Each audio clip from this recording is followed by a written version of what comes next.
CFTV1, bonjour ou bonsoir. Vous êtes dans l'émission News International. C'est Paul Valentino pour vous servir. Merci d'être de plus en plus nombreux à me suivre dans cette émission. RDC. Un homme d'affaires relance sa plainte accusant Kabila de spoliation d'un diamant géant. Au cours d'une conférence de presse à Mbuji-Mayi, Théodore Mbaye Kalala a accusé l'ancien président Joseph Kabila d'avoir confisqué un diamant d'1 milliard de dollars en 2005, dont il a affirmé être le propriétaire, et réclame la restitution de la pierre ou le paiement de sa valeur comme convenu en 2006.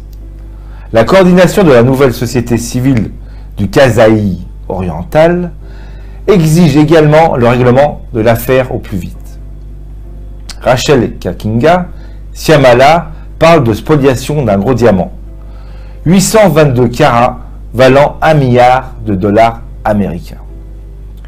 Selon la coordinatrice provinciale de la nouvelle société civile, la pierre appartiendrait à l'homme d'affaires Théodore Mbaye Kalala et aurait initialement été volée par 2 négociants qui l'ont ensuite expédié à Anvers, en Belgique.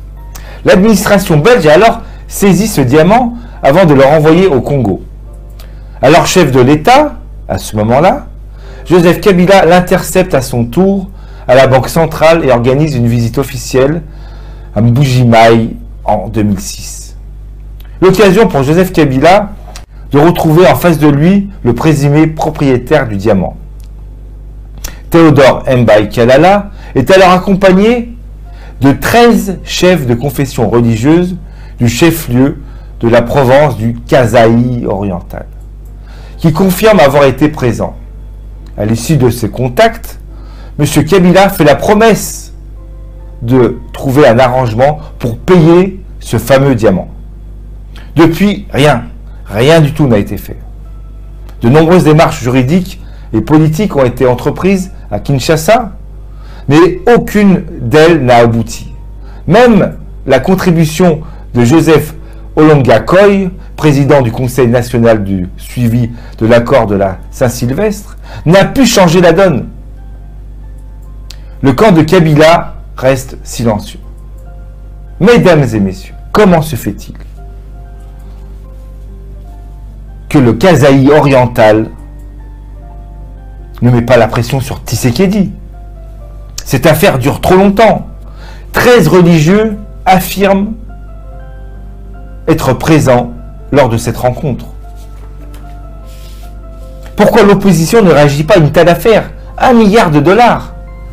Souvenez-vous,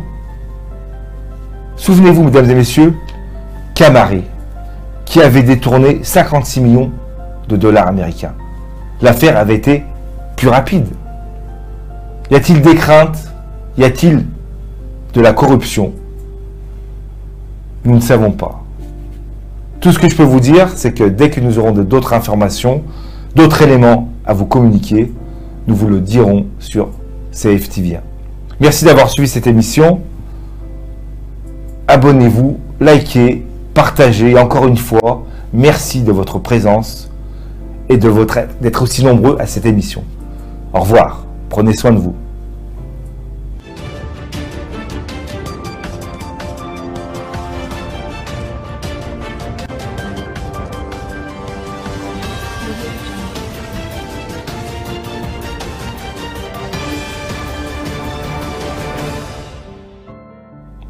CFTV1, bonjour ou bonsoir. Vous êtes dans l'émission News International. C'est Paul Valentino pour vous servir. Merci d'être de plus en plus nombreux à me suivre dans cette émission. RDC. Un homme d'affaires relance sa plainte accusant Kabila de spoliation d'un diamant géant.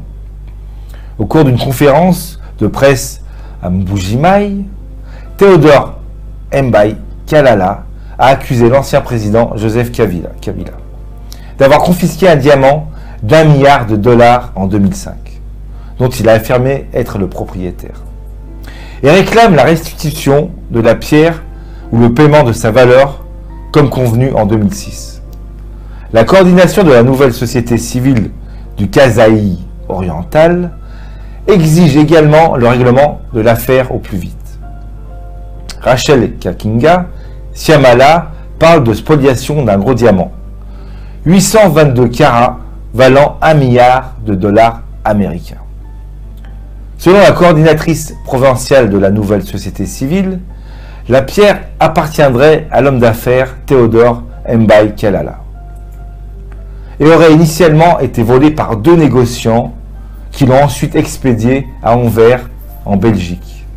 L'administration belge a alors saisi ce diamant avant de le renvoyer au Congo.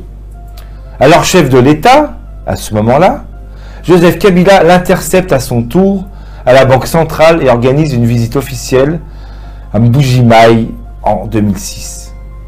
L'occasion pour Joseph Kabila de retrouver en face de lui le présumé propriétaire du diamant. Théodore Mbaye Kalala est alors accompagné de 13 chefs de confession religieuse du chef-lieu de la province du Kasaï oriental, qui confirment avoir été présents. À l'issue de ces contacts, M. Kabila fait la promesse de trouver un arrangement pour payer ce fameux diamant. Depuis, rien du tout n'a été fait.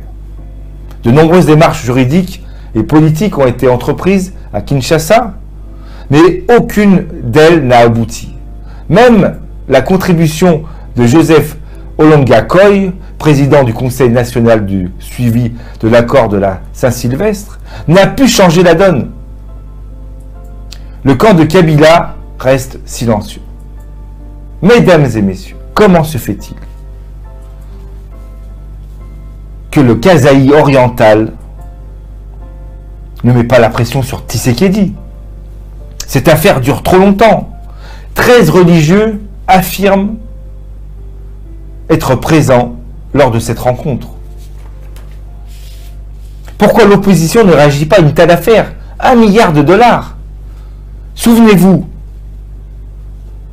mesdames et messieurs, Camara, qui avait détourné 56 millions de dollars américains. L'affaire avait été plus rapide. Y a-t-il des craintes? Y a-t-il de la corruption? Nous ne savons pas. Tout ce que je peux vous dire, c'est que dès que nous aurons d'autres informations, d'autres éléments à vous communiquer, nous vous le dirons sur CFTV1. Merci d'avoir suivi cette émission.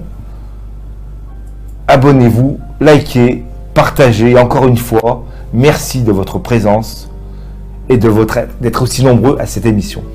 Au revoir. Prenez soin de vous.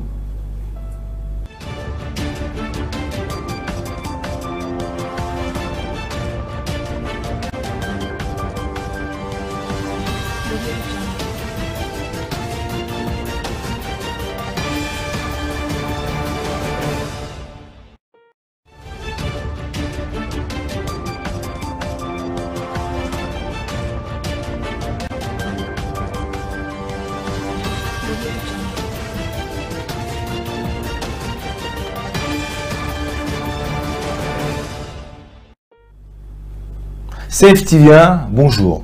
Merci de votre présence et de votre confiance. Vous êtes dans l'émission News International. C'est Paul Valentino pour vous servir. Merci de me suivre, je le vois dans les commentaires. RDC. Nouvelle arrestation d'un policier impliqué dans l'affaire Chebaya. Oui, mesdames et messieurs, selon les services de sécurité, Jensi Mulonga a été appréhendé dans l'ex-province du Katanga, où il se cachait depuis quelques mois. Il a été aussitôt transféré à Kinshasa. Cet homme est l'un des policiers impliqués dans l'élimination du patron de la Voix des Sans-Voix et de son chauffeur en juin 2010. Au soir du 1er juin 2010, juste après l'assassinat de Floribert Chebaya et de Fidel Bazana. Le commando qui a été tué a tenté de faire disparaître les traces des 2 victimes avant de quitter l'inspection générale de la police. Jensi Mulonga est le policier qui a accueilli Chebaya à son arrivée et a conduit ce dernier auprès de Kanga Kanga, le chef du commando.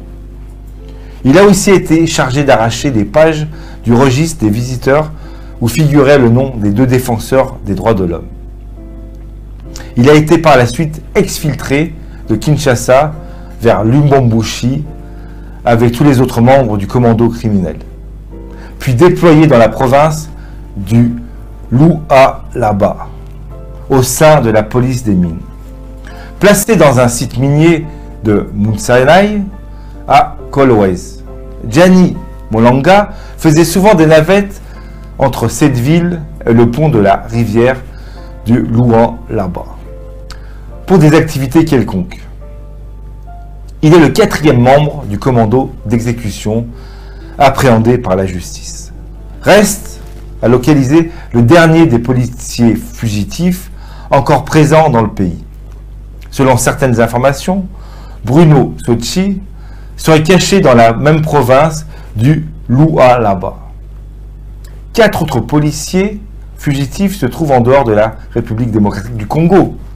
L'un d'eux, Paul Mlomba, a annoncé sa venue prochaine à Kinshasa pour participer à ce fameux procès que tout le monde attend.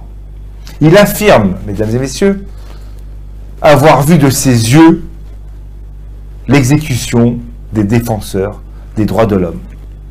Oui, mesdames et messieurs, cette affaire est palpitante. Dès que nous aurons d'autres informations, nous vous les ferons suivre. Merci d'avoir suivi cette émission. Likez, partagez, laissez un commentaire. Et je vous dis à très bientôt. C'était Paul Valentino sur CFTV 1. Au revoir. Et prenez soin de vous.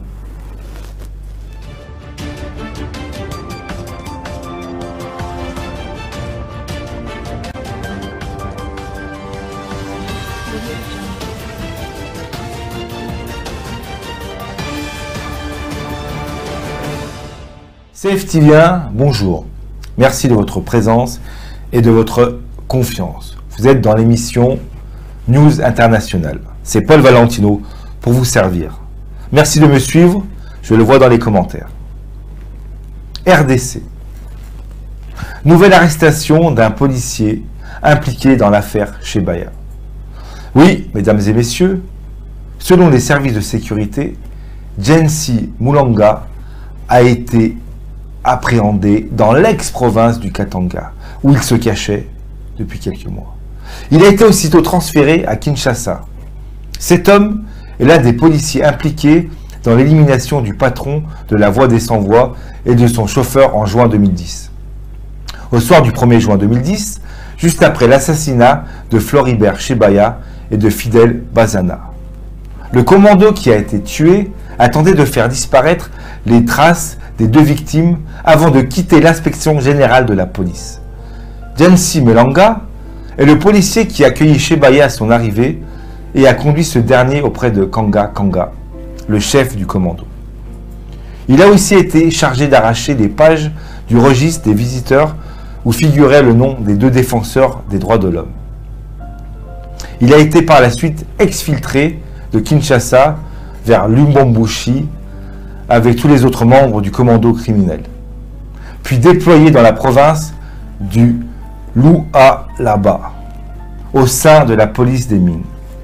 Placé dans un site minier de Mutsanai à Kolwezi, Gianni Molanga faisait souvent des navettes entre cette ville et le pont de la rivière du Lualaba pour des activités quelconques. Il est le 4e membre du commando d'exécution appréhendé par la justice. Reste à localiser le dernier des policiers fugitifs encore présents dans le pays. Selon certaines informations, Bruno Sochi serait caché dans la même province du Lualaba. 4 autres policiers fugitifs se trouvent en dehors de la République démocratique du Congo. L'un d'eux, Paul Mlomba, a annoncé sa venue prochaine à Kinshasa pour participer à ce fameux procès que tout le monde attend. Il affirme, mesdames et messieurs, avoir vu de ses yeux l'exécution des défenseurs des droits de l'homme. Oui, mesdames et messieurs, cette affaire est palpitante. Dès que nous aurons d'autres informations, nous vous les ferons suivre. Merci d'avoir suivi cette émission. Likez, partagez, laissez un commentaire. Et je vous dis à très bientôt. C'était Paul Valentino sur CFTV 1. Au revoir. et prenez soin de vous.